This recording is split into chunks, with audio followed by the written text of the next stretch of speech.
If you and I both want to work with the same person, we must be competitors, right? Wrong. I'm Fiona from Fact Promotions, where we do smart websites that do more for your business and organisation by unlocking that hidden profit you have tucked away. And today I'm going to talk to you about when your competition is not your competition. Now, very often, if you turn up to networking, as I do, whether it's online or one day back in real life, face to face again, you find that you'll be talking to somebody and they do the same thing you do. And very often you think, I'm wasting my time, I need to move on to somewhere else, unless they're just a particularly nice person you want to have a chat with. But if you're there for business, chances are you're competing. Now, change that, reframe that to working with your website. Because very often you'll find if you're aiming at a particular type of client, look at what other websites are doing who also aim at that type of client, but they're not competing with you. I'll give you an example. We created a website for a company, large UK company, who run a number of care homes and nursing homes, very specialist care. They're a really incredible company, massive company, and they're working all over the UK, delivering really good quality care for the elderly and infirm, right? So, first thing we do with every project we handle is we do a project compass. This is our blueprint. It's a unique document that we create for every project we work on, and it gives a full 360 view all the way around your business and who's looking at it, who's looking for you, and who's not, who could be.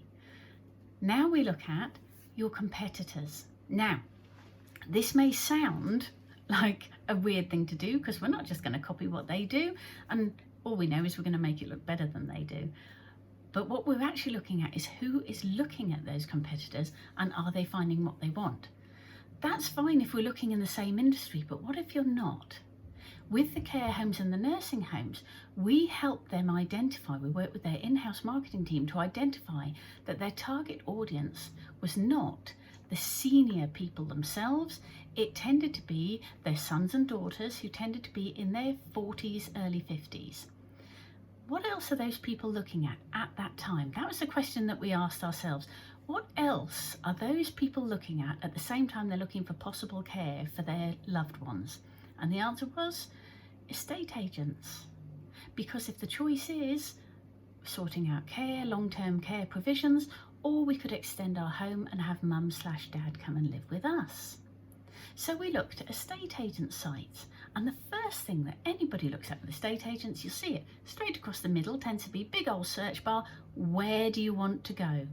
And we realised that's the key message to get across. When someone was looking at our clients for nursing and long-term care provision, it wasn't about how pretty it looked or the care services they offered or how big they were. It was, where are you?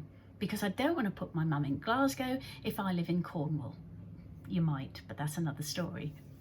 But it's all about finding the location. That was what mattered to that client, to their target user. Is what matters there is the location. So that's something to think about. When you look at your website and you think who's going to be using this, it's not just who's going to be using it, but what else are they looking at? Who else is competing for their attention, but they're not competing with you? That can give you a real insight into how to get a better return and a much better conversion rate for your website than you would otherwise get. If you'd like some help with this, reach out to me. You can find me at wedosmartwebsites.com. I'm Fiona from Fact Promotions, wishing you every success with your business this year.